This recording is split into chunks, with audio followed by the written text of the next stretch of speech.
Review ചാനലിലേക്ക് എല്ലാവർക്കും സ്വാഗതം. ലൈക്കും ഷെയറും സബ്സ്ക്രൈബും ചെയ്യാൻ മറക്കരുത്. ആലപ്പുഴ നഗരത്തിലെ പ്രധാന വിനോദസഞ്ചാര കേന്ദ്രങ്ങളിലൊന്നാണ് ആലപ്പുഴ ബീച്ച്. ബീച്ചിനടുത്താണ് ആലപ്പുഴ ലൈറ്റ് ഹൗസ് സ്ഥിതി ചെയ്യുന്നത്.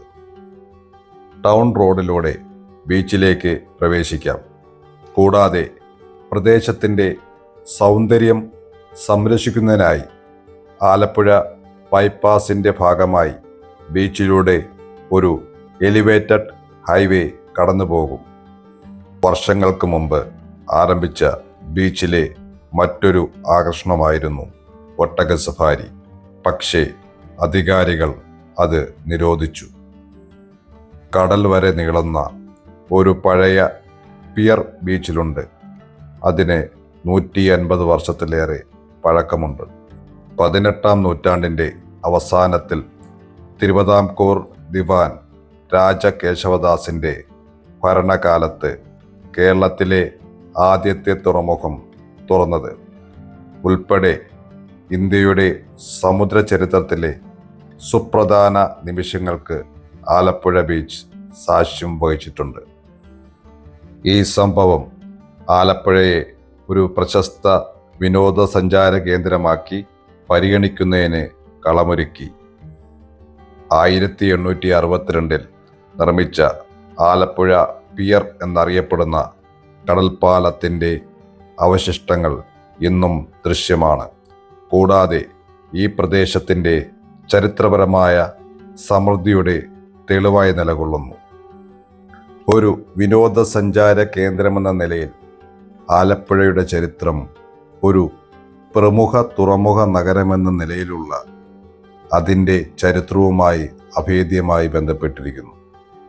18-ഉം 19-ഉം നൂറ്റാണ്ടുകളിൽ കേരളത്തിലെ ഏറ്റവും തിരക്കേറിയ വ്യാപാര കേന്ദ്രങ്ങളൊന്നായിരുന്നു ആലപ്പുഴ.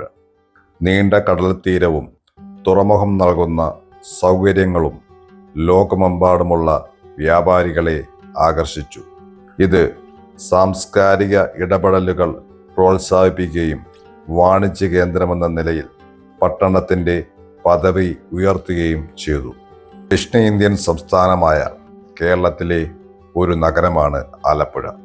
ശാന്തമായ കായലുകൾ, പച്ചപ്പ് നിറഞ്ഞ നെൽവയലുകൾ, ഊർജ്ജസ്വലമായ സംസ്കാരം എന്നിവയാൽ ഇത് പ്രശസ്തമാണ്.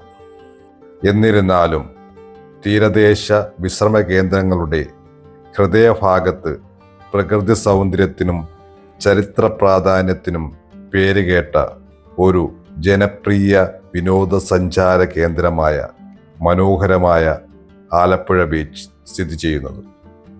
പുതുവത്സരാഘോഷത്തിൻ്റെ ഭാഗമായി സംഘടിപ്പിക്കുന്ന പ്രശസ്തമായ ഒരു പരിപാടിയാണ് ആലപ്പുഴ ബീച്ച് ഫെസ്റ്റിവൽ. എല്ലാ വർഷവും ഇത് ഒരു വാർഷിക പരിപാടിയായി സംഘടിപ്പിക്കപ്പെടുന്നു. മറ്റു ജില്ലകളിൽ നിന്നുള്ള ആയിരക്കണക്കിന് ആളുകൾ ഈ പരിപാടിയിൽ ഒത്തുകൂടുന്നു.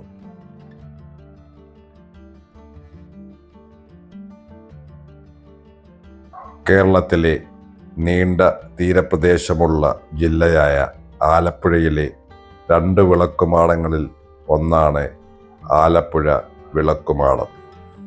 ഇത് ആലപ്പുഴ പട്ടണത്തിലാണ് സ്ഥിതി ചെയ്യുന്നത്.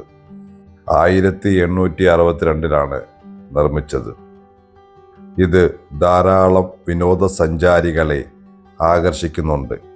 എല്ലാ ദിവസവും 1500 മുതൽ 1630 വരെയാണ് സന്ദർശകരെ അനുവദിക്കുന്നത്.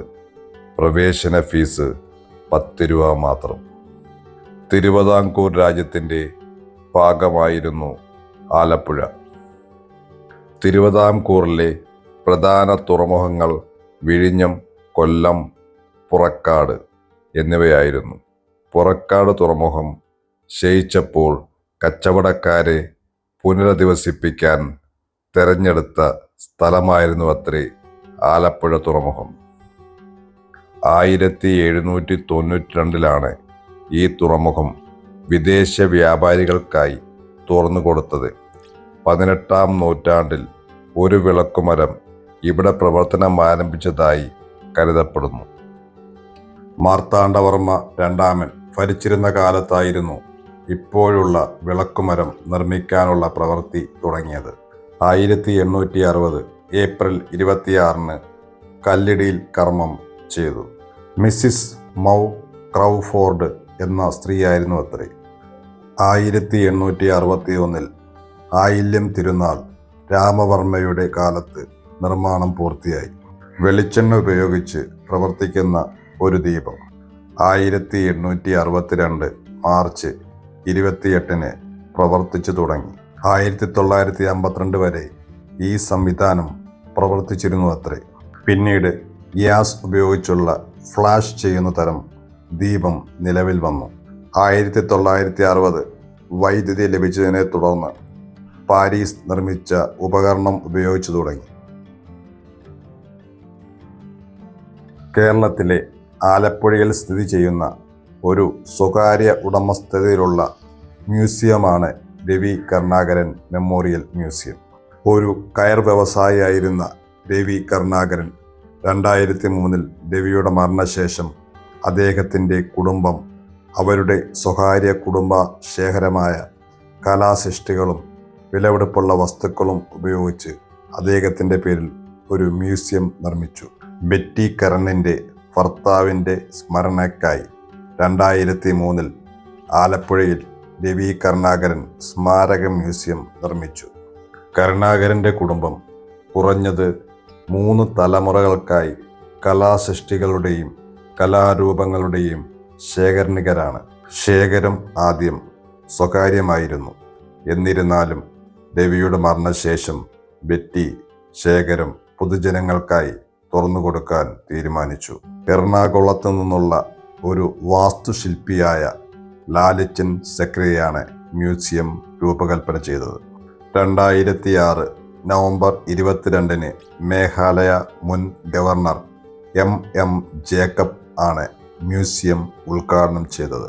ഹിന്ദുമതം, ഇസ്ലാം, ബുദ്ധമതം, ക്രിസ്തുമതം എന്നീ 4 മതങ്ങളെ ചുറ്റിപ്പറ്റിയാണ് മ്യൂസിയം പ്രമേയമാക്കിയിരിക്കുന്നത്. ചുവർ ചിത്രങ്ങൾ, ആനക്കൊമ്പ് ശേഖരം, കേരള മുറി, പ്രദർശിപ്പിച്ചിരിക്കുന്ന മറ്റു വസ്തുക്കൾ എന്നിവയിൽ തുല്യ പ്രാധാന്യത്തോടെ പ്രതിനിധീകരിക്കുന്നു.